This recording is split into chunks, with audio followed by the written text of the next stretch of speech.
Je ne sais pas si à l'heure actuelle, l'État islamique dispose des moyens de faire de tels préparatifs et d'entraîner un commando à ce point-là. De toute manière, cette histoire d'État islamique, d'un bout à l'autre, elle est bizarre. Autant il est facile de définir un groupe comme l'ETA ou comme Action Directe en disant c'est un groupe terroriste, c'est-à-dire c'est 40 individus qui ont un grief terrible avec un État et qui posent des bombes, ou même les Brigades Rouges qui étaient plus nombreuses que ça. Vous avez des gens qui, pour une raison idéologique ou patriotique quelconque, veulent faire sécession, veulent la fin d'un État, etc. Auquel cas c'est simple à comprendre. Dans le cas de l'État islamique, on est loin de ça. Aucun groupe terroriste dans l'histoire de l'humanité n'a eu plus de chars d'assaut que l'armée française, ce qui est le cas. Je vous garantis que mes sources ne sauraient être meilleures pour vous dire ça.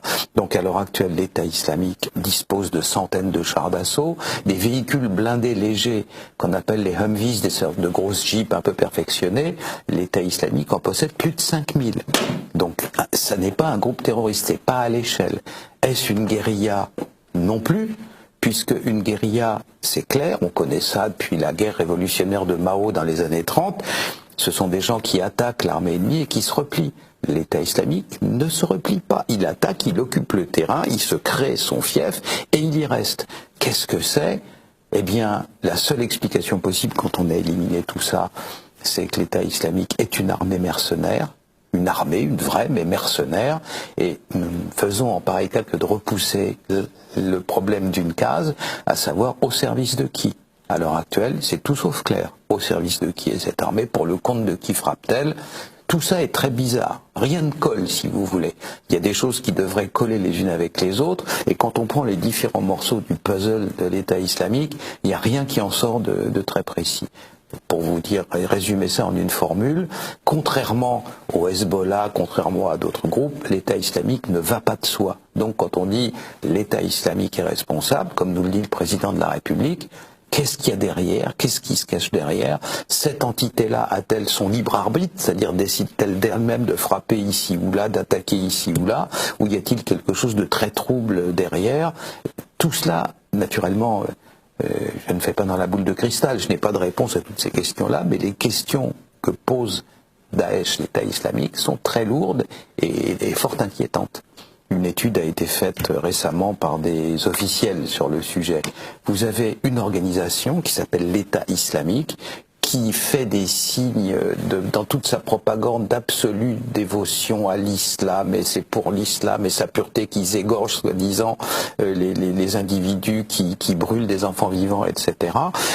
Une analyse a été faite biographique extrêmement précise des 50 du sommet de l'État islamique. Il n'y a pas un seul islamiste parmi eux. Tous les gens qui sont, tous, sans exception, le Abu Machin al-Baghdadi étant un pur et simple leurre qui est là pour amuser la galerie, ceux qui dirigent vraiment, ceux dont on sait qu'ils échangent par voie électronique et donc ceux qu'on a pu repérer, les 50 du sommet, il n'y a pas un seul islamiste. Qu'est-ce que c'est que ce truc-là? C'est un peu Canada Dry quand même, ça ressemble à l'alcool, ça a le goût de l'alcool, mais c'est pas de l'alcool. Là, qu'est-ce que c'est qu'un islamiste? On le sait, c'est quelqu'un qui a combattu en Afghanistan, qui figure sur beaucoup de sites, qui est connu pour ça dans sa biographie. On ne devient pas chef d'une organisation comme ça en claquant dans ses doigts et en 5 minutes. Donc là, dans la direction de ce qu'on appelle l'État islamique, il n'y a pas un islamiste. C'est des gens qui, dans une phase antérieure de leur vie, étaient connus pour courir le guilledou, boire du pinard, voilà la situation. Donc quand on nous dit l'État islamique nous attaque, je réponds, c'est une précision insuffisante, qu'est-ce que c'est que ce machin? Et personne n'a de réponse, alors personne, y compris même la présidence des États-Unis. Je vous signale qu'il n'y a pas si longtemps de ça, en décembre 2014, interrogé par le Congrès, vous savez qu'on ne peut pas mentir, on témoigne sous serment, le général commandant toutes les troupes américaines au Moyen-Orient, interrogé sur ce que c'est que l'État islamique, il répond au Congrès, nous ne comprenons même pas le concept. Voilà. C'est cette espèce de nébuleuse très bizarre qui effectivement a des gros moyens, mais a-t-elle les moyens d'un État? Sert-elle de faux-nez et de paravent à des États X ou Y de la région, et dans ce cas-là, lesquels?